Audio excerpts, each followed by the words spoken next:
Hi guys, so dito tayo ngayon. Welcome back, this is AAD. So, salamat sa mga nag-subscribe at nag-ano sa amin, nanonood ng mga videos. Hopefully, meron kayong matutunan sa mga videos. So, ngayon, explain, papakita ko sa inyo yung isa sa mga units na in-install namin ng Apple TV kasi maalog siya. So, kung nanood kayo ng mga previous videos natin, makikita nyo yun na ano pa lang, sisisil pa lang sila, tapos nag-install pa lang. So, ito medyo finish na, pipinturahan na lang. So, dito tayo ngayon sa railings. Ito yung railings na umaalog. Actually, ano to, 8 units to dito sa SNDC Shell, malapit sa MOA. So, ito yung 8 units na to. Ito yung umaalog dati. Ngayon, hindi na siya umaalog kasi nilagyan namin ng railing support. Yan, makikita nyo naman. Ah, yan. So, ito. Ito, aluminum po to. Aluminum tubular to. Ang ginamit dito pang welding is yung TIG welding. Ito. Medyo pricey talaga to, inverter AC-DC. Kasi pag aluminum, AC-DC lang, AC TIG lang ang pwedeng gamitin na pang welding. May gumagamit ng DC TIG pero madalas talaga, hindi kaya ng DC, AC talaga. Yung amperahe ng AC kailangan para mas ma-weld yung aluminum.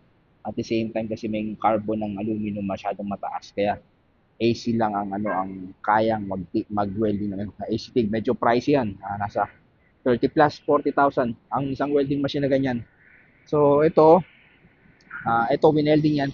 Pinabrigate na to tapos pinapowder coat namin to sa labas. Tapos dinala rito, powder coated na para install dito. So ito yan. Yan.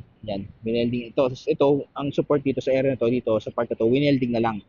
Yan. Para ma-incorporate siya doon sa dating railings na malog. Mas ngayon, hindi na masyado malog, kaya okay na oh. No? Kahit na bangga-banggain mo to, ang dami yan. Kada vertical na post niya na dati kasi 25 mm by 25 mm, nilagyan natin ng 1/2. So it's 25 by 50 mm na aluminum tubular. Tapos pinolt pa natin sa baba yan, sa ilalim, nakabolt pa yan ng full threaded flat, expansion shield. Tapos pinoterproof pa natin yan. And then yung semento niya may Sahara pa. So doble-doble na waterproofing yan. Tapos yung escutcheon niyan, yung pinaka plate cover, sinilan na rin natin. O yan. Yan ang kalalabasan yan. So ito. So ito for painting na lang to bukas.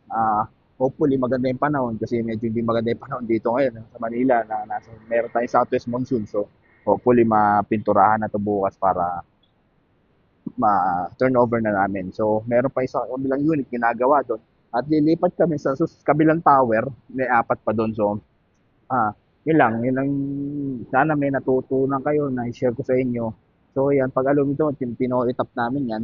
Yan, ulit up and then hasa, kumbaga lihang pino, and then yan, para maganda-ganda talaga tingnan. Okay? So, thank you guys sa pag-support sa page namin and also pag-support sa YouTube channel namin. Subscribe for more videos para may matutunan pa kayo. Marami pa po kaming projects na pwede kong i-share sa inyo para may konting kaalaman tayong matutunan. Salamat po. Bye guys. God bless.